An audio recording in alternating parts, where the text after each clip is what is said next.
पिछले वीडियो में मैंने आपको लेक्चर्स में पढ़ाया था कि राज्य की प्रकृति का विधि शास्त्रीय सिद्धांत क्या होता है। ठीक है, अब इस वीडियो में आप लोग पढ़ेंगे राज्य की प्रकृति का, नेचर ऑफ स्टेट का, साव्य सिद्धांत, सामाजिक समझौता सिद्धांत, आदर्शात्मक सिद्धांत और वर्ग सिद्धांत। ठीक है, जो कि राज्य की प्रकृति के लिए महत्वपूर्ण सिद्धांत माने जाते हैं। तो पिछले वीडियो में मैंने आपको बताया था कि विधि शास्त्रीय सिद्धांत जो है यह राज्य अधिकारों को जन्म देता है। विधि शास्त्रीय सिद्धांत के अनुसार राज्य जो है अधिकारों को जन्म देता है और वही इनका स्वामी होता है, यानी मालिक होता है।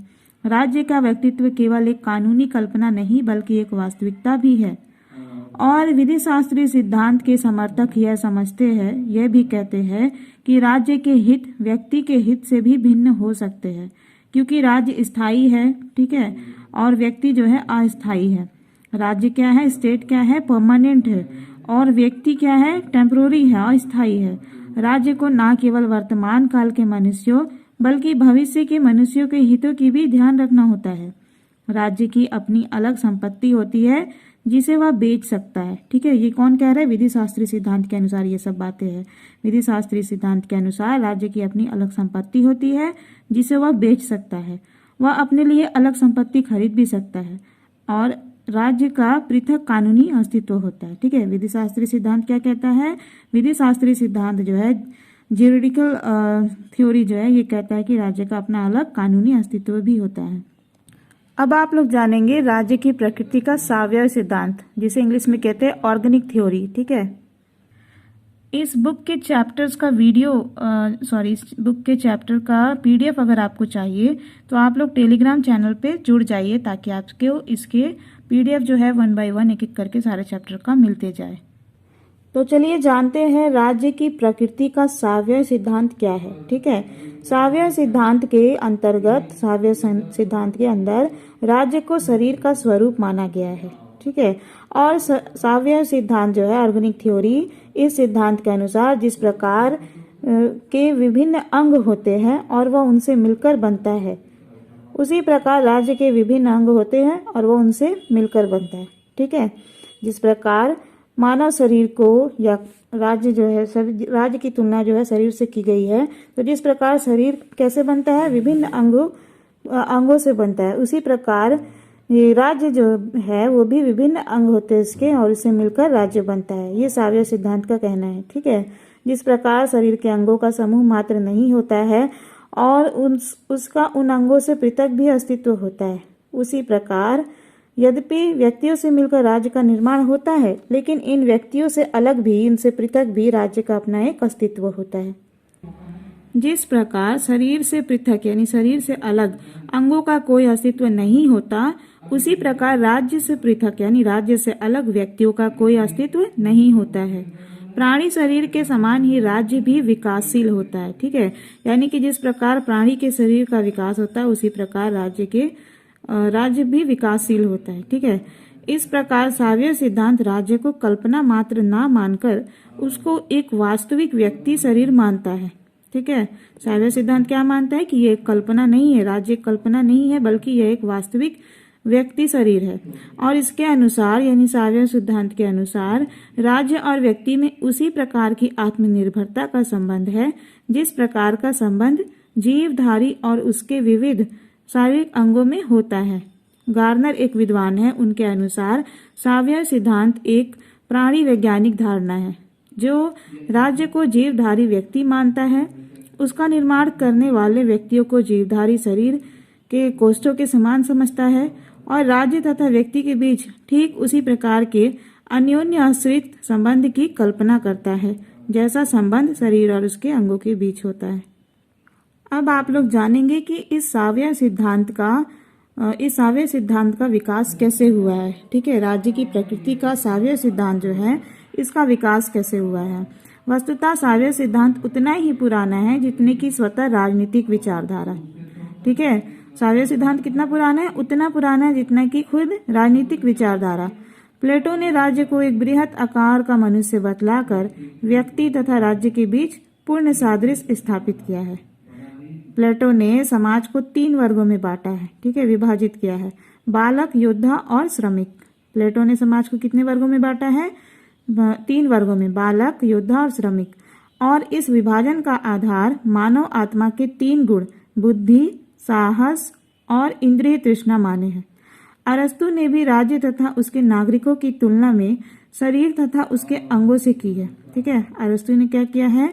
राज्य तथा उसके नागरिकों की तुलना शरीर तथा उसके अंगों से की है।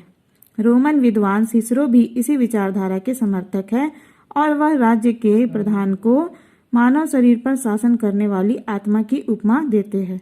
मध्य युग में John of Salisbury, Marsiglio of Padua, Ockham, Althusius, Thomas Aquinas आदि कई मध्यकालीन लेखकों ने भी इस सिद्धांत का प्रतिपादन किया। किस सिद्धांत का? सावयव सिद्धांत का। ठीक है, जिसमें राज्य को शरीर से तुलना की गई है।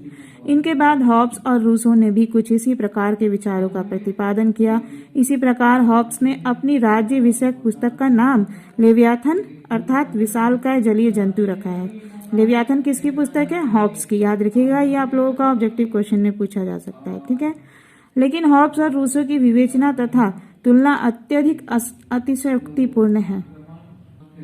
19वीं सदी के प्रारंभ में शुरुआत में राज्य की उत्पत्ति के संबंध में सामाजिक समझौता सिद्धांत का ह्रास होने के साथ ही सावयव सिद्धांत को नवीन अभिव्यक्ति प्राप्त हुई। प्राचीन युग और मध्य युग के विचारकों ने तो राज्य और मानव शरीर के बीच तुलना ही उपस्थित की थी। उनका यह विचार था कि राज्य मानव शरीर या जीवधारी से मिलता जुलता है, लेकिन 19वीं सदी के विचारक इससे आगे बढ़ गए और उन्होंने राज्य को जीवधारी या मानव शरीर ही माना।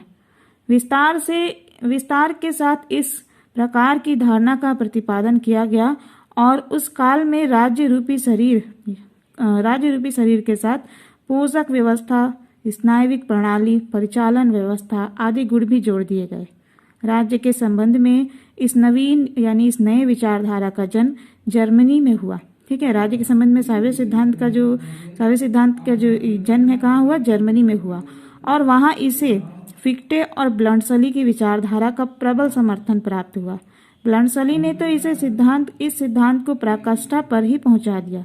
एक स्थान पर ब्लंटसली लिखता है कि जिस प्रकार एक तैलचित्र तेल के मात्र बिंदुओं से कुछ अधिक वस्तु होता है, जिस प्रकार प्रस्तर मूर्ति संगमरमर के टुकड़ों से अधिक है, जिस प्रकार एक मनुष्य जीवाणुओं मात्र के परिणाम तथा रक्त जीवाणुओं की अपेक्षा कुछ उच्च होता है, उसी प्रकार राष्ट्र नागरिकों के योग मात्र से कुछ अधिक होता है और वह यानी राज्य नियमों के संग्रह मात्र से भी कहीं अधिक महत्वपूर्ण है। ब्लंटसली ने तो अपने जीवधारी यानी लेवियाथन की तुलना को इस सीमा तक आगे बढ़ाया कि राज्य को यौन गुणों के साथ जोड़ दिया और उसे पुरुष का रूप भी प्रदान कर दिया। हर्बर्ट स्पेंसर और सावयव सिद्धांत क्या है? हर्बर्ट स्पेंसर से सावयव सिद्धांत का क्या संबंध है? चलिए जानते हैं। यद्यपि सावयव सिद्धांत अत्यंत पुराना है और प्लेटो, अरस्तु, सिसरो, हॉब्स, रूसो आदि अनेक विचारकों की धारणाओं में इसका प्रतिपादन हुआ है, लेकिन सावयव सिद्धांत का सबसे विशद विवेचन इंग्लैंड के विचारक स्पेंसर ने किया है और इसी कारण सावयव सिद्धांत स्पेंसर के नाम के साथ संबंध है। ठीक है, इसने राज्य यानी स्पेंसर ने राज्य और व्यक्ति के बीच सूक्ष्म रूपक बांधते हुए यह सिद्ध करने की चेष्टा की है कि राज्य या समाज एक प्राकृतिक जीवित शरीर है जो अन्य जीवधारियों से किसी भी तरह भिन्न नहीं है यानी अलग नहीं है। उसने यानी स्पेंसर ने राज्य और शरीर के बीच निम्नलिखित समानताएं बतलाई है। स्पेंसर ने राज्य और समाज में क्या क्या समानताएं बतलाई है, चलिए देखते हैं। रचना की समानता। स्पेंसर का मानना है कि जिस प्रकार शरीर की रचना रक्त, मांस, हड्डी आदि से होती है, उसी प्रकार राज्य भी व्यक्तियों से मिलकर बना है। राज्य और शरीर के बीच समानता बताते हुए स्पेंसर ने कहा है कि प्राणी शरीर तथा राज्य दोनों का ही जन्म जीवाणुओं के रूप में प्रारंभ होता है और स्पेंसर ने कहा है कि जीवधारी और राज्य दोनों की वृद्धि और विकास का क्रम एक सा ही है। जिस प्रकार जीव और शरीर साधारणतया समानता से भिन्नता तथा जटिलता की ओर बढ़ते हैं, उसी प्रकार राज्य भी एक साधारण तथा प्राकृतिक अवस्था से धीरे धीरे विकसित होकर आधुनिक रूप प्राप्त कर सका है। स्पेंसर ने परस्पर निर्भरता के आधार पर भी राज्य और शरीर की समानता बतलाई है और इनके बीच समानता बतलाते हुए स्पेंसर ने कहा है कि जीवधारी शरीर और राज्य दोनों में ही अंतर निर्भरता पाई जाती है, यानी दोनों एक दूसरे पर निर्भर होते हैं। जिस प्रकार एक अंग से निर्बल और बीमार हो जाने का प्रभाव संपूर्ण शरीर पर पड़ता है, उसी प्रकार राज्य का स्वास्थ्य और बल तथा उसकी समृद्धि भी उस राज्य के व्यक्तियों और वर्गों पर निर्भर करती है। उनके कार्यों की एक दूसरे पर प्रतिक्रिया होती है। जिस प्रकार शरीर के अवयवों द्वारा ठीक प्रकार से कार्य ना किए जाने पर, यानी अगर शरीर का कोई अंग ठीक प्रकार से कार्य ना करे तो शरीर को हानि पहुंचती है, ठीक उसी प्रकार समाज में यदि लुहार अपना काम ना करे, किसान अन्न उत्पादन ना करे और व्यापारी अन्न वस्त्र का वितरण यानी डिस्ट्रीब्यूशन ठीक प्रकार से ना करे तो संपूर्ण समाज को हानि पहुंचेगी। संगठन के आधार पर शरीर और राज्य के बीच समानता बतलाते हुए स्पेंसर ने कहा है कि शरीर तथा राज्य का संगठन भी एक ही प्रकार का होता है। शरीर के 3 भाग होते हैं, जीवन प्रणाली, विभाजन प्रणाली और विनिमय प्रणाली। इस प्रकार की तीनों प्रणालियों पर मस्तिष्क अपना पूर्ण नियंत्रण रखता है। शरीर का मुख्य अंग यही है। राज्य का संगठन भी इसी प्रकार का है। राज्य में भी जीवन प्रणाली के अनुसार उत्पादन क्रिया, विभाजन प्रणाली के अनुसार यातायात एवं संवाद वाहन के साधन तथा मस्तिष्क के समान सरकार होती है। ठीक है। स्पेंसर ने 1860 में वेस्टमिनिस्टर रिव्यू नामक पत्रिका में लेख लिखा था, जिसमें उसने हृदय से बाहर रक्त ले जाने वाली और बाहर से हृदय को रक्त पहुंचाने वाली नाड़ियां तथा रेल के ऊपर तथा नीचे की ओर ले जाने वाली तार की लाइनों में समानता बतलाई थी। विनाश क्रम के आधार पर स्पेंसर ने शरीर और राज्य के बीच में क्या समानता बताई, चलिए देखते हैं। जिस प्रकार स्पेंसर ने कहा है कि जिस प्रकार जीव शरीर नाशवान होता है और उसका निरंतर विनाश होते रहता है, शरीर के पुराने घटकों के स्थान पर नवीन घटक यानी नए घटक आते रहते हैं, उसी प्रकार राज्य में युद्ध और बीमार व्यक्ति मरते रहते हैं, युद्ध नहीं, वृद्ध और बीमार व्यक्ति मरते रहते हैं तथा उनके स्थान पर नवीन व्यक्ति जन्म लेते हैं। इस प्रकार स्पेंसर राज्य और नव शरीर में समानताएं स्थापित करता है। असमानताएं क्या है? राज्य और शरीर में क्या असमानता है? इतनी समानताएं होते हुए भी स्पेंसर यह स्वीकार करते हैं कि राज्य व मानव शरीर में प्रमुख रूप से 2 असमानताएं यानी भेद है। स्पेंसर ने राज्य और शरीर के बीच इतनी समानताएं बतलाई, फिर भी वे मानते हैं कि राज्य और शरीर के बीच इतनी समानताएं होते हुए भी कुछ असमानताएं यानी भिन्नता भी है। ठीक है, भेद भी है। क्या क्या भेद है? स्पेंसर के अनुसार जीव रूपी शरीर के अंग यदि एक दूसरे से या शरीर से अलग हो जाए तो उनका कोई अस्तित्व नहीं रहता है। ठीक है, जैसे हाथ या पैर को शरीर से अलग कर देने पर उसका कोई उपयोग और महत्व नहीं रहेगा, लेकिन यदि राज्य के अंग अलग कर दिए जाए तो भी उनका महत्व बना रहता है। उदाहरण के लिए राज्य के नष्ट हो जाने पर भी उसके अंग मनुष्य का कुछ महत्व बना रहेगा। ठीक है, एग्जाम्पल क्या दिया? एग्जाम्पल ये दिया है कि यदि राज्य नष्ट हो भी जाए तो मनुष्य जिसे राज्य का अंग माना गया है, तब फिर भी राज्य के नष्ट होने पर भी मनुष्य जो है, मनुष्य का कुछ महत्व इंपॉर्टेंस बना रहेगा। ठीक है, चेतना शक्ति का भेद है राज्य और शरीर में। स्पेंसर कहते हैं, स्पेंसर के अनुसार शरीर के अंतर्गत समस्त चेतना शक्ति मस्तिष्क में केंद्रित होती है और शरीर के अंगों की अपनी कोई पृथक यानी अलग चेतना कॉन्शियसनेस नहीं होती, लेकिन राज्य में प्रत्येक व्यक्ति की अपनी पृथक यानी अलग अलग चेतना शक्ति होती है, कॉन्शियस पावर होता है, जो दूसरों से पूर्णतया स्वतंत्र होती है। ठीक है, स्पेंसर ने राज्य और शरीर के बीच में जो 2 असमानताएं बतलाई है, पारस्परिक निर्भरता की सीमा में असमानता और चेतना शक्ति की जो असमानता बताई है, 2 असमानताएं, इन असमानताओं के आधार पर स्पेंसर ने यह निष्कर्ष निकाला, कंक्लूजन निकाला कि समाज में प्रत्येक के कल्याण की बात सोची जाती है और समाज का अस्तित्व अपने सदस्यों के कल्याण के लिए ही होता है। समाज के सदस्य इसके कल्याण का साधन मात्र नहीं हो सकते। ठीक है, समाज के सदस्य जो है वो समाज का कल्याण का केवल साधन मात्र नहीं हो सकते। स्पेंसर के व्यक्तिवादी दृष्टिकोण का यही केंद्रीय भाव है। ठीक है, स्पेंसर के अलावा जिन लेखकों ने साव्य सिद्धांत का व्यापक रूप में प्रयोग किया है उनमें ऑस्ट्रियन विचारक एल्बर्ट स्कैफिल्ड, रूसी विद्वान पॉल लेनिनफील्ड, फ्रांसीसी विद्वान रेन वर्म्स काम्टे और गम्प्लाविज आदि प्रमुख है। ठीक है, सावियर सिद्धांत के कौन कौन से विचारक जो है समर्थक है, 2-4 नाम याद रखिएगा, क्योंकि आंसर लिखते वक्त यदि आप ये मेंशन करते लिखते हो तो आपका मार्क्स बढ़ने का चांस बढ़ जाता है। सावियर सिद्धांत जिसमें राज्य की तुलना शरीर से की गई है, उसकी कुछ आलोचनाएं इस प्रकार है। साहित्यिक दृष्टि से प्राणी शरीर तथा राज्य की तुलना भले ही रुचिकर एवं सुंदर प्रतीत हो लगती हो, लेकिन वास्तविक अर्थ में राज्य और मानव शरीर के बीच समानता नहीं होता है, और न ही सावियर सिद्धांत राज्य के स्वरूप की पूर्णतया संतोषजनक व्याख्या करता है। ठीक है, लॉफर एक विद्वान है, उनका मत है, उनके अनुसार यदि हम तुलना करते करते एक रूपता बनाने लगे और कहने लगे कि राज्य एक व्यक्ति है या रीढ़ की हड्डी वाला प्राणी है, तो यह सामान्य ज्ञान के विरुद्ध होगा। ठीक है, वहीं लॉर्ड एक्टन ने तो इस प्रकार की समानताओं, रूपकों एवं अलंकारों के मायाजाल के विरुद्ध चेतावनी दी है। जेलिनेक भी कहते हैं कि इस सिद्धांत को यानी सावियर सिद्धांत को बिल्कुल अस्वीकार कर दिया जाना चाहिए। ठीक है, अथवा इसमें जो कुछ सत्य है वह भी उपमाओं के असत्य में छिप जाएगा।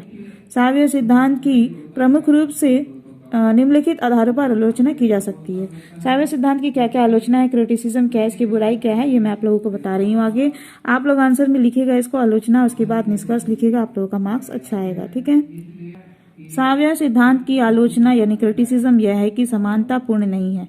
कई बातों के संबंध में शरीर तथा राज्य में कोई समानताएं नहीं है। जिन तत्वों से शरीर बनता है उनकी तुलना व्यक्ति से नहीं की जा सकती है। शरीर के घटकों का कोई अलग व्यक्तित्व, इच्छा व चेतना नहीं होता। वे पदार्थ अंश मात्र होते हैं, लेकिन व्यक्ति का एक अलग अस्तित्व, इच्छा एवं चेतना शक्ति होता है। यह सत्य है कि समाज तथा राज्य के बिना व्यक्ति अपने व्यक्तित्व का पूर्ण विकास नहीं कर सकता, लेकिन वह उसके बिना जीवित अवश्य ही रह सकता है। ठीक है, भले ही समाज और राज्य के बिना व्यक्ति अपने व्यक्तित्व का पूर्ण रूप से विकास नहीं कर सकता, लेकिन उसके बिना वह जीवित तो जरूर रह सकता है। इस संबंध में अर्नेस्ट बार्कर का कथन है। अर्नेस्ट बार्कर कहते हैं कि राज्य एक जीवधारी नहीं है, बल्कि वह एक जीवधारी के समान है। वह जीवधारी नहीं है क्योंकि उसकी बनावट शारीरिक नहीं है, वह एक मानसिक बनावट है। राज्य क्या है? बार्कर के अनुसार राज्य क्या है? यह एक मानसिक बनावट है, शारीरिक नहीं। ठीक है, सामान्य उद्देश्य के लिए वह विभिन्न विभागों का संगठन है। सावियर सिद्धांत की आलोचनाओं में एक आलोचना है कि व्यक्ति का स्थान जो है पूर्व निर्धारित नहीं होता। शरीर के अंतर्गत विभिन्न अंगों का स्थान पूर्व निर्धारित होता है। ठीक है, शरीर में क्या होता है, जो अलग अलग अंग होते हैं उनका स्थान जो है पहले से निर्धारित होता है। शरीर के प्रत्येक अंग के स्थान एवं कार्य कुछ प्राकृतिक शक्ति द्वारा निश्चित किए जाते हैं, लेकिन व्यक्ति समाज में अपने स्थान और भाग्य का स्वयं ही निर्माता होता है तथा समाज में उसका स्थान पूर्व निर्धारित नहीं होता है। ठीक है, और सावियर सिद्धांत में क्या आलोचना है? जन्म, विकास तथा मृत्यु के नियम भिन्न है। जैसा कि सावियर सिद्धांत में कहा गया है कि जन्म, विकास तथा मृत्यु के आधार पर शरीर और राज्य में समानता है, तो ये जो है इसकी आलोचना है कि जन्म, विकास तथा मृत्यु के नियम जो है भिन्न है। एक जीवित शरीर दो प्राणियों के संसर्ग से जन्म लेता है। ठीक है, दो प्राणियों के मिलन से जन्म लेता है, किंतु राज्य की उत्पत्ति के लिए दो राज्यों का होना आवश्यक नहीं है। इसके अतिरिक्त जीवित शरीर जिस प्रकार जन्म, विकास और मृत्यु के अनिवार्य नियमों में बंधा हुआ है, राज्य इस प्रकार के किसी नियम विशेष से नहीं बंधा है। ठीक है, एक जीवित शरीर भीतर से बढ़ता है और उसकी वृद्धि व्यक्ति की इच्छा पर निर्भर नहीं करती, लेकिन राज्य बदलता रहता है। उसकी उन्नति में उसके सदस्यों के प्रयत्नों एवं इच्छा का बहुत योग होता है। अंत में प्राणी शरीर विनाशशील होता है और वृद्ध होकर मृत्यु को प्राप्त होता है, लेकिन इसके विपरीत, इसके उलट राज्य जो है स्थायी होता है। ठीक है, सावियर सिद्धांत की आलोचनाओं में एक और आलोचना है कि राज्य के कार्यक्षेत्र की संतोषजनक व्याख्या नहीं है। ठीक है, सावियर सिद्धांत राज्य को क्या करना चाहिए हमारे इस प्रश्न का समाधान नहीं करता है। सावियर सिद्धांत के विभिन्न समर्थकों ने राज्य के कर्तव्यों के संबंध में अलग अलग निष्कर्ष निकाले हैं और इस सिद्धांत का प्रयोग व्यक्तिवाद तथा निरंकुश शासन तक किसी भी प्रकार की परस्पर विपरीत विचारधारा का समर्थन करने के लिए किया जाता है। उदाहरण के लिए स्पेंसर ने इस सिद्धांत का प्रयोग अपने व्यक्तिवाद के समर्थन के लिए किया है, लेकिन हक्सले ने इस निष्कर्ष को गलत बताते हुए कहा कि प्राणी शरीर में मस्तिष्क शरीर के अन्य अंगों पर निरंकुश शासन करता है। ठीक है, यानी प्राणी शरीर में क्या होता है, मनुष्य जो सोचता है उसी हिसाब से उसके अंग कार्य करेंगे। ठीक है, मस्तिष्क जो है शरीर के अन्य अंगों पर निरंकुश शासन करता है, उस पर कोई अंकुश नहीं होता। इसलिए यदि समाज को शरीर मान लिया जाए तो राज्य का कर्तव्य संबंधी सिद्धांत निरंकुश शासन होगा, व्यक्तिवाद नहीं। ठीक है, गैटल ने ठीक ही कहा है कि सार्वभौम सिद्धांत राज्य की प्रकृति की कोई विश्वसनीय व्याख्या नहीं है और ना ही हमारा कुछ पथ प्रदर्शन कर सकती है। राज्य की प्रकृति का सावयव सिद्धांत जो है, इसके भयंकर परिणाम हो सकते हैं। सावयव सिद्धांत को स्वीकार करने से व्यक्ति की स्वतंत्रता के लिए बहुत अधिक भयंकर परिणाम हो सकते हैं। यदि राज्य को व्यक्ति शरीर मान लिया जाए तो शरीर के अंगों के समान व्यक्ति साधन मात्र रह जाएगा। ठीक है, क्या होगा सावयव सिद्धांत की वजह से? यदि सावयव सिद्धांत को मानते हुए राज्य को व्यक्ति शरीर मान लिया जाए तो शरीर के अंगों की जैसे ही व्यक्ति साधन मात्र बनकर रह जाएगा। ठीक है, इस सिद्धांत को स्वीकार करने के परिणाम स्वरूप राज्य के व्यक्तित्व में व्यक्ति का व्यक्तित्व समाहित हो जाएगा, उसकी स्वतंत्र सत्ता एवं उसके अधिकारों का महत्व समाप्त हो जाएगा। ये मान्यताएं तानाशाही को जन्म देने वाली और निश्चित रूप से अप्रजातांत्रिक है। बारकर के अनुसार यह सिद्धांत राज्य की सत्ता की वृद्धि के साथ साथ नागरिक अधिकारों की रक्षा का असफल प्रयत्न करता है। राज्य की प्रकृति का सावयव सिद्धांत जो है, इसका इस्तेमाल स्पेंसर द्वारा इस सिद्धांत का त्रुटिपूर्ण प्रयोग किया गया है। ठीक है, सावयव सिद्धांत का सबसे प्रमुख रूप में हर्बर्ट स्पेंसर द्वारा प्रयोग किया गया है और उसके द्वारा इस सिद्धांत के आधार पर ऐसे निष्कर्ष निकाले गए हैं जिसका सावयव सिद्धांत से कोई मेल नहीं बैठता है।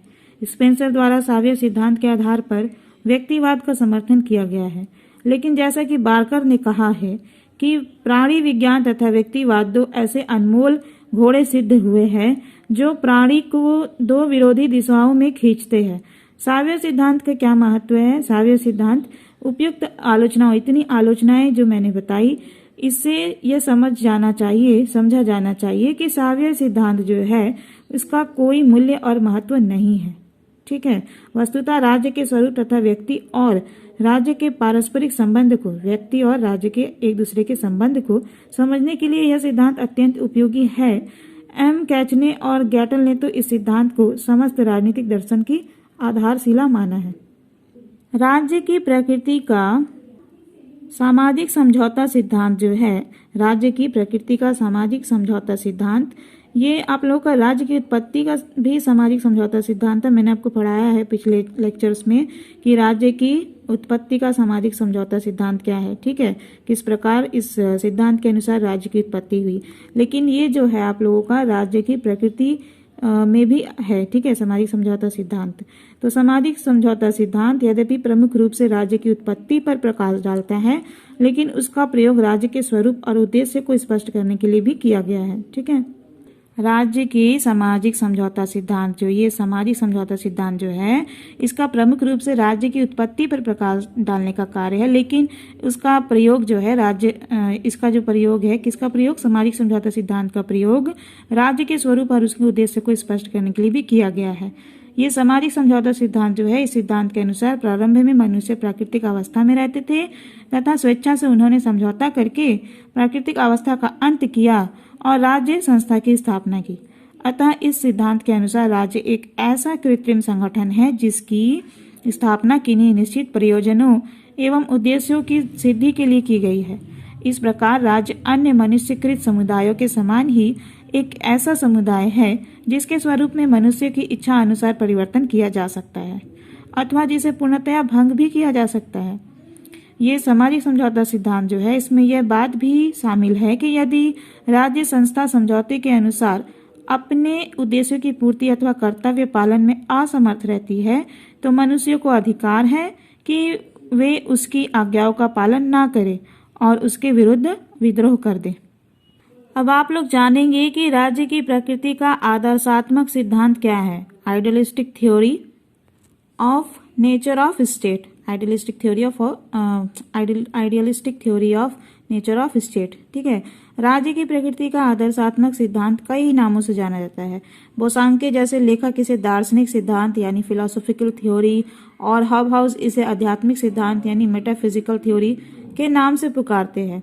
ये जो सिद्धांत है आदर्शात्मक सिद्धांत आइडियलिस्टिक थ्योरी, इसका जन्म प्लेटो तथा अरस्तु के विचारों से हुआ है। इसके अनुसार यानी कि आदर्शात्मक सिद्धांत जो है उसके अनुसार राज्य एक प्राकृतिक तथा स्वयं पूर्ण संस्था है और व्यक्ति राज्य के अंतर्गत रहकर ही अपने व्यक्तित्व का सर्वोच्च विकास करता है।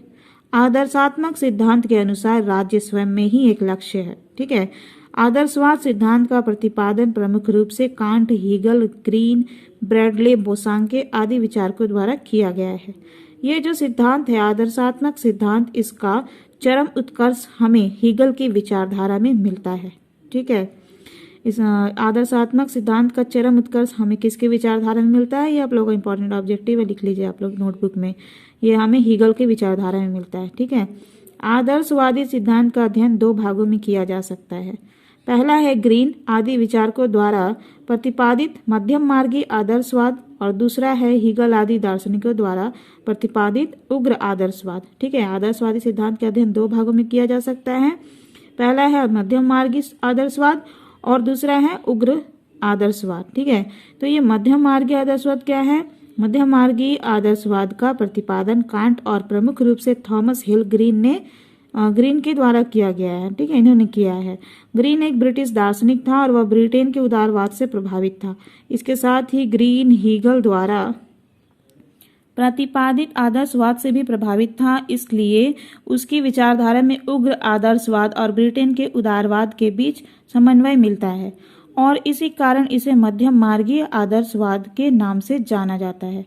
इस मध्यम मार्गी आदर्शवाद के प्रमुख सिद्धांत कुछ इस प्रकार है। मध्यम मार्गी आदर्शवाद के प्रमुख सिद्धांत देखिए क्या क्या है। मध्यम मार्गी आदर्शवाद के अनुसार राज्य एक नैसर्गिक संस्था है। मध्यम मार्गी आदर्शवाद अरस्तु के इस विचार को स्वीकार करता है कि मनुष्य एक सामाजिक प्राणी है। मानव अपनी सामाजिक प्रवृत्ति को संतुष्ट करने के लिए जिस समाज की रचना करता है, राज्य उसका सर्वोत्कृष्ट रूप है। राज्य मनुष्य के लिए एक अनिवार्य संस्था भी है क्योंकि वह उसी के अंतर्गत अपने व्यक्तित्व का सर्वोच्च विकास कर सकता है। व्यक्ति के लिए राज्य की स्वाभाविकता और अनिवार्यता बतलाते हुए प्रोफेसर ग्रीन कहते हैं कि मानवीय चेतना स्वतंत्रता की मांग करती है। स्वतंत्रता में अधिकार निहित है और अधिकार राज्य की मांग करते हैं। मध्यम मार्गी आदर्शवाद के अनुसार राज्य एक नैतिक संस्था है। मनुष्य सदाचार संबंधी आदर्शों का पालन करके ही अपने व्यक्तित्व का विकास कर सकता है। ठीक है, और राज्य ऐसी बाह्य परिस्थितियां प्रदान करता है जिनके अंतर्गत रहकर ही सदाचार संबंधी नियमों का पालन किया जा सकता है। इस प्रकार राज्य एक नैतिक संस्था है जो व्यक्ति को नैतिक जीवन व्यतीत करने के लिए आवश्यक परिस्थितियां प्रदान करता है। मध्यम मार्गी सिद्धांत के अनुसार व्यक्ति तथा राज्य परस्पर अन्योन्याश्रित है। आदर्शवादी सिद्धांत के अनुसार राज्य एक जीवित सावयवी है और राज्य तथा व्यक्ति में वही संबंध है जो शरीर तथा अंग में होता है। व्यक्तित्व का पूर्ण विकास राज्य में ही संभव है और राज्य तथा व्यक्ति के हित में किसी प्रकार का विरोधाभास नहीं है। जिस प्रकार शरीर के अंगों का शरीर से अलग कोई स्वतंत्र अस्तित्व एवं इच्छा नहीं होती, ठीक उसी प्रकार राज्य का व्यक्तियों से पृथक यानी अलग ना तो कोई व्यक्तित्व है और ना ही कोई इच्छा शक्ति है। इसलिए साधारणतया व्यक्ति को राज्य के विरुद्ध कोई अधिकार प्राप्त नहीं हो सकते, लेकिन ग्रीन के द्वारा विशेष परिस्थितियों में व्यक्ति राज्य के विरुद्ध विद्रोह के अधिकार को स्वीकार किया गया है। मध्यम मार्गी आदर्शवाद के अनुसार राज्य अपने नागरिकों की सामाजिक इच्छा का प्रतिनिधि है। ठीक है, राज्य का आधार व्यक्तियों की सामाजिक और जन कल्याणकारी इच्छा है। ग्रीन के अनुसार राज्य शक्ति नहीं बल्कि मानवीय इच्छा पर आधारित होता है। व्यक्ति राज्य की आज्ञाओं का पालन स्वयं अथवा भय के कारण नहीं बल्कि अपनी स्वाभाविक प्रवृत्ति के कारण करते हैं। राज्य व्यक्तियों की सामाजिक इच्छा का प्रतिनिधि होने के कारण बहुत अधिक महत्वपूर्ण है और अपने आप में एक साध्य है। मैकगर्बन के कथा अनुसार मैकगर्बन कहते हैं कि हीगल ने यह घोषणा की थी कि राज्य एक साध्य है तथा व्यक्ति एक साधन मात्र है। इसका साध्य उस राज्य का ऐश्वर्य है जिसका कि वह सदस्य है। जर्मन दार्शनिकों का उग्र आदर्शवादी सिद्धांत क्या है? जैसा कि मैंने आपको बताया कि आदर्शवादी सिद्धांत का अध्ययन दो भागों में किया जा सकता है, ठीक है, मध्यम मार्गी आदर्शवाद और उग्र आदर्शवाद, ठीक है। तो अब तक आपने जाना मध्यम मार्गी आदर्शवाद क्या है, ठीक है, मध्यम मार्गी आदर्शवाद क्या है, इसके सिद्धांत क्या है। अब आप लोग जानेंगे कि उग्र आदर्शवाद क्या है, ठीक है। जर्मन दार्शनिकों का उग्र आदर्शवादी सिद्धांत क्या है। जर्मन विद्वान कांट ने तो आदर्शवादी सिद्धांत का प्रतिपादन उदारवादी ढंग पर ही किया था, परंतु हीगल ने इस सिद्धांत को अत्यंत उग्र रूप प्रदान किया। हीगल के उग्र आदर्शवाद का परिचय उसके इस कथन से प्राप्त किया जा सकता है, जिसमें हीगल कहते हैं कि राज्य पृथ्वी पर परमात्मा का अवतरण है, वह सर्वशक्तिमान है, वह कभी कोई त्रुटि नहीं कर सकता, यानी कोई गलती नहीं कर सकता, और अपने लाभ के लिए बड़े से बड़ा बलिदान प्राप्त करने का अधिकारी है। अंग्रेज आदर्शवादी बोसांखे भी हीगल का अनुयायी है। उग्र आदर्शवाद के प्रमुख सिद्धांतों का प्रतिपादन जो है निम्न प्रकार से किया जा सकता है, ठीक है। उग्र आदर्शवाद क्या है, चलिए जानते हैं अच्छे से डिटेल में। राज्य और व्यक्ति के मध्य संबंध प्राकृतिक होते हैं, ठीक है। उग्र आदर्शवाद क्या कहता है कि राज्य और व्यक्ति के मध्य संबंध प्राकृतिक होते हैं। राज्य और व्यक्ति का संबंध व्यक्ति के व्यक्तित्व का अभिन्न अंग होता है और इसलिए राज्य और व्यक्ति का संबंध प्राकृतिक है। व्यक्ति का वर्तमान रूप राज्य के कारण ही है और राज्य के बिना उसका यह स्वरूप स्थिर नहीं रह सकता। व्यक्ति एकाकी रहकर किसी भी प्रकार का आचरण नहीं कर सकता है और उसने अपना सर्वोत्तम रूप राज्य के अंतर्गत ही प्राप्त किया है।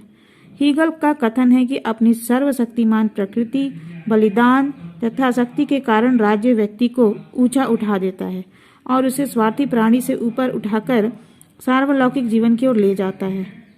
व्यक्ति और राज्य को हीगल ने तो एक रूप माना है, दोनों के हित एक जैसे होते हैं। मिस्टर स्टेज के शब्दों में हीगल के लिए राज्य स्वयं व्यक्ति ही है, केवल राज्य में ही व्यक्ति अपने व्यक्तित्व की अनुभूति करता है, ठीक है। और उग्र आदर्शवादी के लिए राज्य मानवीय स्वतंत्रता की प्राप्ति का एकमात्र साधन है। राज्य मानवीय स्वतंत्रता का एकमात्र साधन है और इसलिए स्वतंत्रता और कानून एक दूसरे के विरोधी नहीं बल्कि एक ही वस्तु के दो भाग है, ठीक है। राज्य के कानून समान इच्छा के प्रतीक होते हैं और इस कारण ना तो गलत हो सकते हैं और ना ही न्याय के विरुद्ध। कानूनों के पालन के माध्यम से व्यक्ति अपनी ही श्रेष्ठ इच्छाओं का पालन करते हैं, अतः कानूनों के पालन में ही व्यक्ति की स्वतंत्रता निहित है। हीगल कहते हैं कि राज्य के बिना वास्तविक स्वतंत्रता की प्राप्ति नहीं की जा सकती है। उग्र आदर्शवाद के अनुसार राज्य ही नैतिकता का स्रोत है। हीगल के अनुसार राज्य अपने कार्यों में नैतिक नियमों से मर्यादित नहीं होता बल्कि वह तो स्वयं ही सामाजिक नैतिकता का स्रोत है। हीगल के अनुसार उचित अनुचित का विचार राज्य ही कर सकता है। उचित अनुचित न्याय अन्याय का बंधन केवल व्यक्तियों के लिए है, राज्य के लिए नहीं।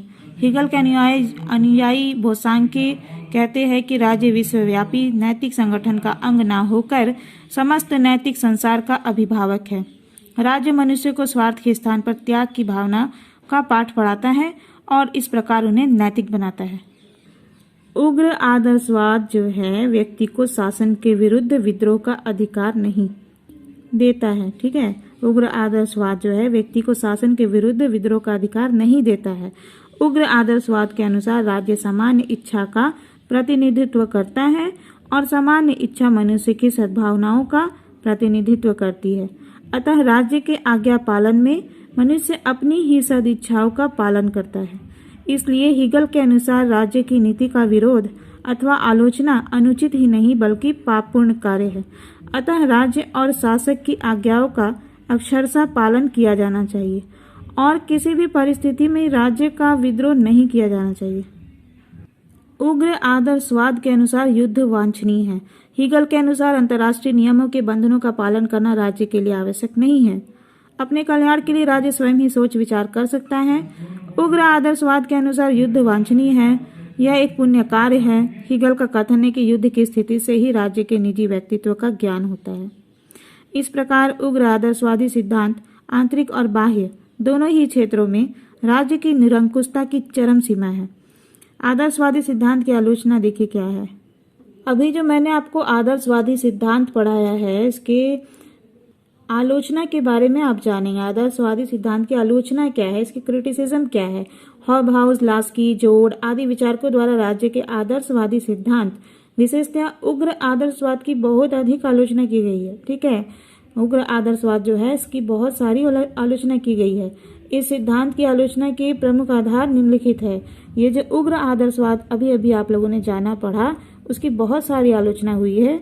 जैसे कि उग्र आदर्शवाद जो है राज्य को निरंकुश बना देता है। ठीक है, आदर्शवादी आंतरिक और बाहरी दोनों ही क्षेत्रों में राज्य की निरंकुशता का प्रतिपादन करते हैं, जो कि उचित नहीं है। आदर्शवादी राज्य को धर्म अथवा नैतिकता से ऊपर की वस्तु मानते हैं। उनके अनुसार राज्य दोष रहित एवं पवित्र भावना से युक्त है।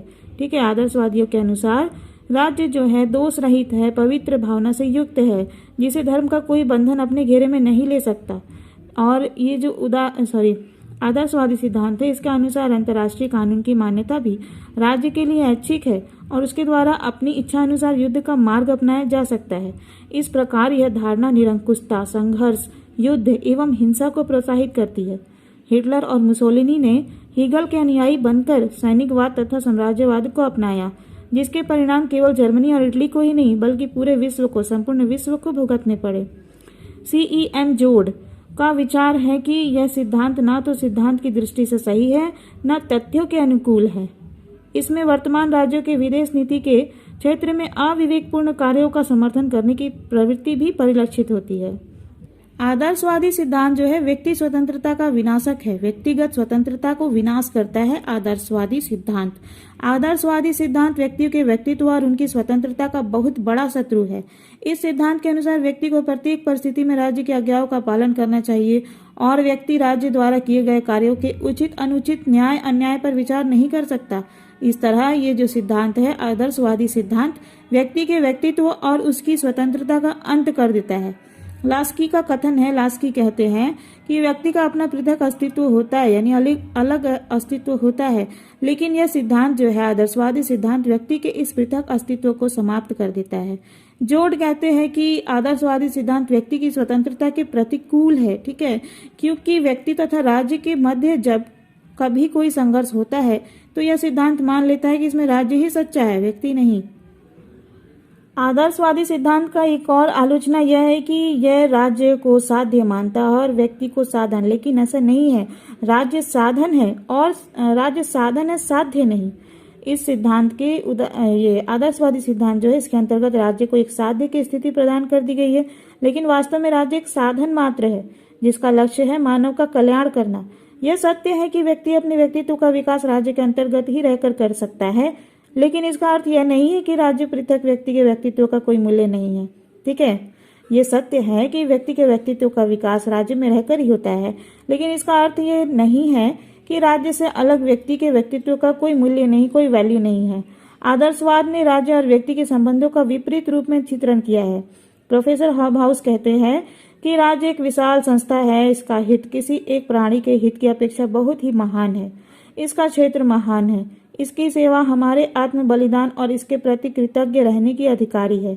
ये सब बातें सत्य है, लेकिन परंतु जब राज्य को उसके नागरिकों से भिन्न और उच्च सत्ता मान लिया जाए तो यह एक कृत्रिम देवता बन जाता है और इसकी पूजा घृणा युक्त रूप धारण कर लेती है, जैसा कि यप्रसी और सोमे में पाया जाता है।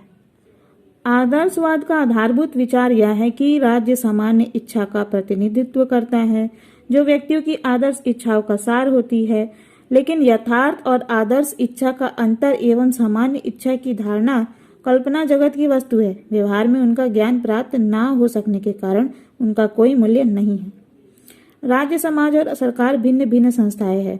आदर्शवादी विचार के अंतर्गत राज्य और समाज एवं राज्य और सरकार को एक दूसरे की पर्यायवाची समझ लिया गया है, लेकिन वास्तव में राज्य, सरकार और समाज एक ही नहीं है और राज्य के स्वरूप को यथार्थ रूप में समझने के लिए इनमें अंतर करना आवश्यक है।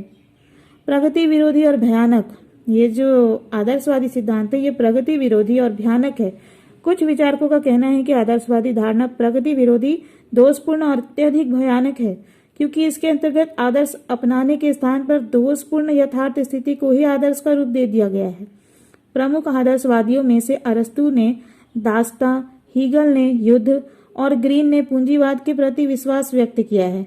इसी आधार पर हॉब्सन ने कहा है कि आदर्शवाद रूढ़िग्रस्तता से भरा हुआ है। चलिए जानते हैं कि राज्य की प्रकृति का आदर्शवादी सिद्धांत के क्या महत्व है। राज्य की प्रकृति के संबंध में मार्क्सवादी धारणा को स्वीकार नहीं किया जा सकता, क्योंकि इस धारणा के द्वारा राज्य को अत्यधिक एवं अनुचित महत्व प्रदान कर दिया गया है। लेकिन आदर्शवादी सिद्धांत इस सत्य का प्रतिपादन करता है कि राज्य स्वाभाविक एवं प्राकृतिक संस्था है और व्यक्ति एवं राज्य के बीच उसी प्रकार के संबंध पाए जाते हैं जिस प्रकार के संबंध शरीर और शरीर के अंगों के बीच है। गैटल ने इस संबंध के महत्व के संबंध में लिखा है कि राज्य किस प्रकार का होना चाहिए। यदि इस दृष्टि से आदर्शवादी सिद्धांत की परीक्षा करें तो पता चलता है कि इस सिद्धांत का कुछ महत्व है और यह लोगों को उस राज्य के प्रति कृतज्ञ रहने तथा उसके लिए बलिदान करने की प्रेरणा देता है जिसके द्वारा सभ्यता का विकास किया गया है। इस सिद्धांत की अधिकांश आलोचनाएं उस व्याख्या के कारण की गई है जो हीगल ने ठीक प्रकार से ना समझकर प्रस्तुत की है। आदर्शवादी सिद्धांत की उदार व्याख्या उसके विरोधी सिद्धांतों की अपेक्षा सत्यता के अधिक निकट और विषय अनुकूल है। अब आप लोग जानेंगे राज्य की प्रकृति का वर्ग सिद्धांत क्या है, ये क्या कहता है। ठीक है, राज्य की प्रकृति का वर्ग सिद्धांत, class theory of nature of state. ठीक है, राज्य की प्रकृति के संबंध में एक अन्य सिद्धांत वर्ग सिद्धांत है जिसका प्रतिपादन कार्ल मार्क्स और फ्रेडरिक एंजल्स के द्वारा किया गया है। क्लास थ्योरी जो है वर्ग सिद्धांत इसका प्रतिपादन किसने किया है? कार्ल मार्क्स और फ्रेडरिक एंजल्स ने। ये बहुत इंपॉर्टेंट एमसीक्यू है, एमसीक्यू में आएगा, यानी ऑब्जेक्टिव क्वेश्चन है, आप लोग नोट डाउन कर लीजिएगा। मार्क्स, प्लेटो और अरस्तु के समान राज्य को एक स्वाभाविक और नैतिक संस्था नहीं, ठीक है, मार्क्स, प्लेटो और अरस्तु के समान राज्य को एक स्वाभाविक और नैतिक संस्था नहीं बल्कि एक वर्गीय संस्था मानता है। मार्क्स राज्य के उदय का कारण वर्ग विभेद बतलाते हैं और राज्य की वर्गीय प्रकृति को स्पष्ट करते हुए कहते हैं कि आदिम साम्यवादी अवस्था में समाज के सदस्यों के बीच हितों का कोई संघर्ष नहीं होने के कारण राज्य का कोई अस्तित्व नहीं था।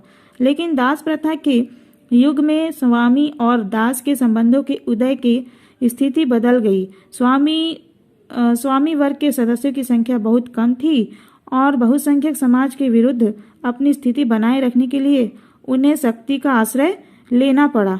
इसके द्वारा सेना, पुलिस, न्यायालय, यानी स्वामियों के द्वारा सेना, पुलिस, न्यायालय, कारागार आदि की व्यवस्था की गई और इन संस्थाओं पर शोषक वर्ग के समर्थक व्यक्तियों का अधिकार स्थापित हुआ। यहीं से राज्य संस्था का सूत्रपात हुआ। इस प्रकार राज्य संस्था का निर्माण एक वर्ग द्वारा दूसरे वर्ग पर नियंत्रण रखने के लिए ही किया गया है। ठीक है, न केवल उदय की दृष्टि से बल्कि व्यवहार की दृष्टि से भी राज्य संस्था शोषक वर्ग के हित में कार्य करती है। ठीक है, सामंतवादी युग में वह बहुसंख्यक किसान जनता के शोषण का साधन बनी और आज के पूंजीवादी युग में पूंजीवादी वर्ग राज्य संस्था की सहायता से श्रमिक वर्ग का शोषण करता है।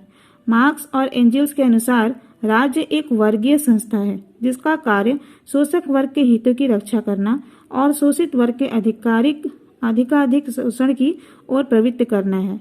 मार्क्स के अनुसार यह बात प्राचीन काल के निरंकुश राज्यों के समान ही वर्तमान के तथाकथित राज्यों के संबंध में भी सत्य है। स्वयं मार्क्स के शब्दों में राज्य केवल एक ऐसा यंत्र है जिसकी सहायता से एक वर्ग दूसरे वर्ग का शोषण करता है। और एंजल्स भी कहते हैं कि राज्य सभी रूपों में एकमात्र शासक वर्ग की संस्था रही है और प्रत्येक अवस्था में इसने दलित या शोषित वर्ग को बनाए रखने का ही कार्य किया है। मार्क्स का विचार है कि राज्य श्रमिकों पर अपना नियंत्रण बनाए रखने के लिए ही स्कूल और धार्मिक संस्थाओं का उपभोग भी करता है। शिक्षा संस्थाओं में उन्हें यह सिखलाया जाता है कि राज्य के आदेशों का पालन किया जाना चाहिए और नम्रता के गुणों को अपनाया जाना चाहिए। इसी प्रकार मंदिर, मस्जिद, गिरजाघर आदि में उन्हें भाग्यवाद का पाठ पढ़ाते हुए बतलाया जाता है कि राज्य के आदेश का विरोध करना पाप है। राज्य के वर्ग विभेद की प्रकृति पर बल देते हुए मार्क्स कहते हैं कि वर्ग विभेद समाप्त होने और वर्ग विहीन समाज की स्थापना हो जाने पर राज्य विलुप्त हो जाएगा। ठीक है, यानी राज्य जो है गायब हो जाएगा, स्टिल विल विदर अवे। संक्षेप में राज्य की प्रकृति के वर्ग सिद्धांत की प्रमुख मान्यता इस प्रकार है। ठीक है, चलिए जानते हैं कि राज्य की प्रकृति की वर्ग सिद्धांत जो है इसकी क्या मान्यताएं है। ठीक है, राज्य की प्रकृति के वर्ग सिद्धांत के अनुसार राज्य का उदय वर्ग संघर्ष की प्रवृत्ति का परिणाम है। राज्य शक्ति पर आधारित है और राज्य अपनी शक्ति द्वारा पूंजीपति वर्ग के हितों की रक्षा का कार्य करता है। और राज्य प्रगतिशील शक्तियों का विरोधी है और उसके विकास में बाधक बनता है। राज्य की सहायक संस्थाएं जो शैक्षणिक, धार्मिक, सामाजिक, परोपकारी क्षेत्र में कार्य करती है, शोषक वर्ग के हितों की ही रक्षा करती है। ठीक है। सामाजिक दशाएं बदलने पर राज्य का स्वरूप परिवर्तित होता दिखाई देता है, लेकिन उसकी मूल प्रवृत्ति शोषण की प्रवृत्ति बनी रहती है। वर्ग विभेद समाप्त होने पर, वर्गहीन समाज की स्थापना होने पर राज्य स्वतः ही विलुप्त हो जाएगा। अब वर्ग सिद्धांत की कुछ आलोचनाएं इस प्रकार है।